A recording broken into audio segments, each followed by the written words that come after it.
Halo semuanya, gue Okto, balik lagi di channel Tech Manis, teknologi masa kini. Di video kali ini kita akan sedikit berbeda reviewnya karena jenis produk ini juga belum pernah gue review sebelumnya. Jadi ini adalah dashcam dari 70 Mei. Ini adalah produk yang masih ada sangkut pautnya sama Xiaomi. Jadi ini kayak anak perusahaannya Xiaomi yang bergerak di bidang otomotif gadget gitu ya.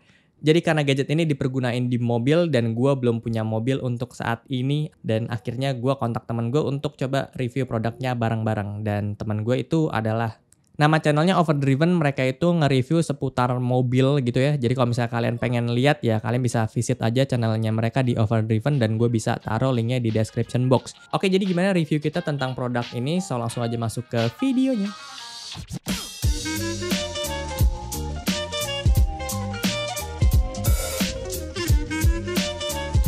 Oke, kita mulai dari unboxing produk ini dulu. Kalau dilihat dari kardusnya cukup good quality, gue suka. Ada aksen goldnya juga jadi kelihatan lebih mewah gitu ya. Ada aksen-aksen elegannya. Dashcam ini punya spesifikasi yang menurut gue cukup bagus dengan kualitas video 1944p Ultra HD. Jadi dia punya lensa wide, terus dia juga punya built-in chip untuk memori penyimpanan sebesar 64GB. Dan built-in Wi-Fi dan GPS juga untuk pendukung nanti fitur-fiturnya dia punya. Di paket pembelian kita dapat pertama ini adalah electrostatic sticker untuk nempelin dashcam biar nggak langsung ke kaca mobil. Lanjut ada manual book, terus ada kabel Type-C yang kurang lebih panjangnya 2 meteran sih ini kayaknya. Jadi cukup banget harusnya untuk instalasi di mobil kita nanti. Selanjutnya ada spatula atau crowbar kabel yang fungsinya untuk bantu pasang kabel ke interior mobil nanti. Ini ada holder untuk kameranya nanti dan ini bisa kita adjust juga untuk tiltnya, dan ada perekat untuk kita nanti bisa tempelin si dashcam ke kaca mobil. Komponen pendukung terakhir ini ada USB untuk colokin ke lighter mobil sebagai daya si dashcamnya nanti. Ini dia untuk unit kameranya, desainnya minimalis, warnanya abu-abu which gue suka. Di belakang ada ventilasi untuk heat management dan ada mikrofon juga. Terus kita lihat di sini ada port si dashcam pakai Type-C dan ada power di bagian sini. Ada tanda panah di bawah sini, tujuannya itu untuk kasih tahu kita arah masukin ke holdernya kayak gini. Oke, kita langsung aja instalasi dashcam ini di mobilnya Overdriven. Bukan, maksudnya cuma doang. Ini dia Noval lagi coba unboxing dan mau pasang dashcam ke mobilnya. Cuaca hari ini cukup cerah, semoga ya berjalan lancar. Apa-apa udah ada itu ya. Udah ada Oke, sekarang hujan jadi kita harus pindah. Karena ini di basement kita nggak bawa lighting juga, jadi sorry banget kalau ini low light dan banyak noise di videonya. Kita coba langsung aja setup colokin lighter USB dan coba tes pairing si 70 Mei M500 ini ke aplikasi 70 Mei yang bisa kalian download di App Store dan Play Store. Dashcam kita colok ke USB, terus kita tap power buttonnya, nyala powernya warna hijau kayak gini, terus kita buka aplikasinya. Dan ada muncul device M500 dan kita bisa pairing. Ketika pairing, LED akan jadi warna biru dan kita harus tap sekali di power dan bisa langsung jadi warna hijau lagi. Dan ini artinya lagi proses pairing selanjutnya. Kalau udah nyala kita bisa tempelin di kaca mobil. Caranya tempelin dulu electrostatic sticker, ini berguna banget biar dashcam nggak langsung nempel ke kaca. Dan ketika kita pengen ubah posisinya juga gampang banget karena ini nggak berbekas di kaca mobilnya. Udah dipasang, kita coba cek posisinya ini udah pas atau belum. Kalau udah, kita lanjut kabel manajemen.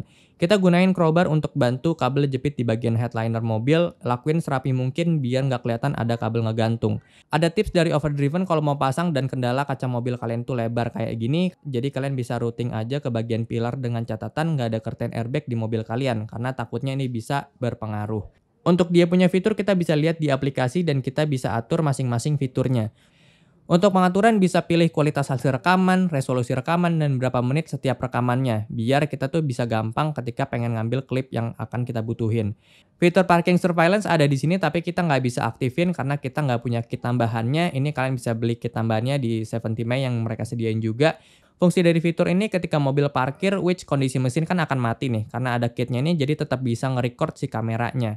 Next ada event video, ini berguna ketika misal ada tabrakan di mobil kalian dan si kamera ini akan otomatis ngerekam.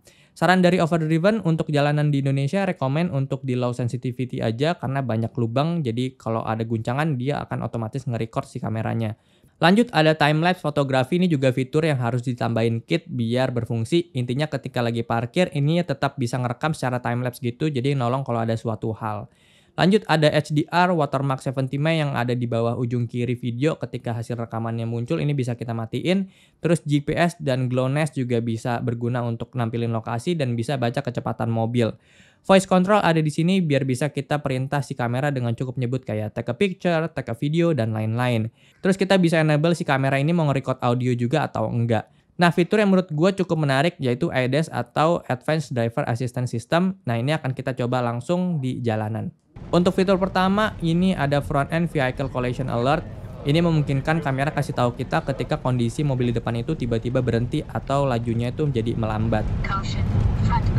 Oh ya, oke. Fitur selanjutnya ada Lane Departure Alert. Ini ngasih tahu kita kalau misalnya kita lagi mau pindah marka jalan. Ini berfungsi banget kalau kita lagi di jalan tol dengan minimal kecepatan 55 km per jam. Ini akan baru aktif dan ngasih tahu kita kalau kita mau pindah marka jalan. Next adalah front car startup prompt. Ketika kita lagi di lampu merah, lagi asik main handphone, terus kita nggak ngeh di depan itu udah lampu hijau dan mobil di depan udah jalan, si kamera akan ngasih tahu kita kalau di depan itu mobilnya udah jalan gitu. Dan ini menurut gue cukup ngebantu banget. Oke. Terakhir fitur di ADAS itu ada Main Vehicle Collision. Jadi ini deteksi kayak pedestrian, terus orang naik sepeda, dan pemotor juga.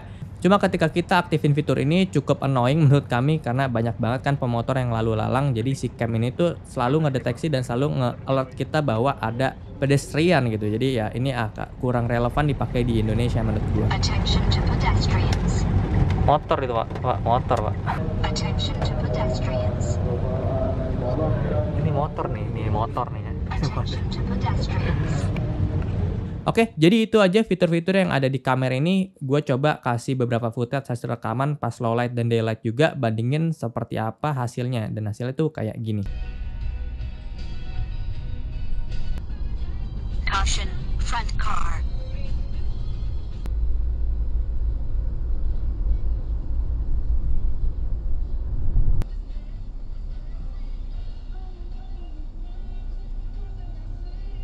So, oke, untuk konklusi gue terhadap produk 70 M500 ini menurut gue cukup value for money di harga 1,7 juta, ditambah kalau misalnya kita pengen nambah kitnya itu sekitar 200 ribuan ekstranya. Ini udah cukup ngasih kita experience dan pengalaman yang baru ketika kita berkendara dan didampingin sama assistance-nya dia itu, yaitu ADAS tadi ya. Ini ngebantu banget dengan fitur tersebut. Untuk kualitas dia punya video juga menurut gue cukup bagus ya, cukup jelas banget, walaupun low light juga cukup jelas, terus di jalanan kalau misalnya lagi daylight apalagi jelas banget. Untuk produk ini gue bisa saranin ke kalian kalau misalnya kalian punya perusahaan dan punya kendaraan operasional yang dipakai oleh beberapa orang gitu, dan kalian jadi bisa banget untuk pakai dashcam ini untuk supervisi mobil kalian biar kalian tuh merasa lebih aman dan lebih secure aja gitu. Terus dashcam juga bisa nolong kalian kalau misalnya kalian lagi ada apa-apa di jalan, misalnya kecelakaan atau sesuatu hal yang tidak diinginkan, amit-amit gitu ya. Kalian bisa punya hasil rekaman sebagai barang bukti kalian untuk dilaporin ke pihak berwajib gitu atau pihak berwenang. Untuk fitur yang cukup menarik untuk gua adalah ADAS karena dia bisa tracking bener-bener bagus banget gitu mobil depan jalan, dan itu berkali-kali kita tes itu udah cukup berhasil gitu untuk ngetes mobil di depan tuh jalan secara berulang kali.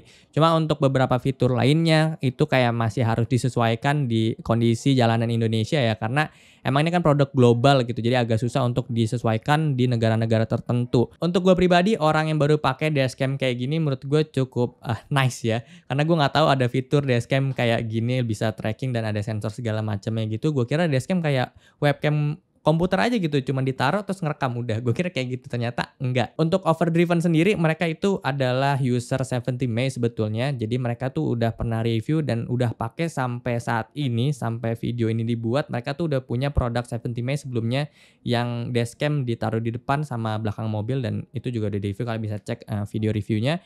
Nah, menurut mereka untuk produk yang 70 Mei M500 ini banyak perubahan, kayak sensornya juga ini lebih akurat. Terus untuk baca tadi yang ADAS-nya itu lebih nice sih, mereka bilang sih kayak gitu ya.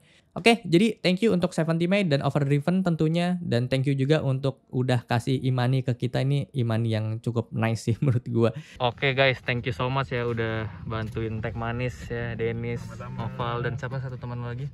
Bale. Oke, salam buat dia. Gila dikasih ini dong.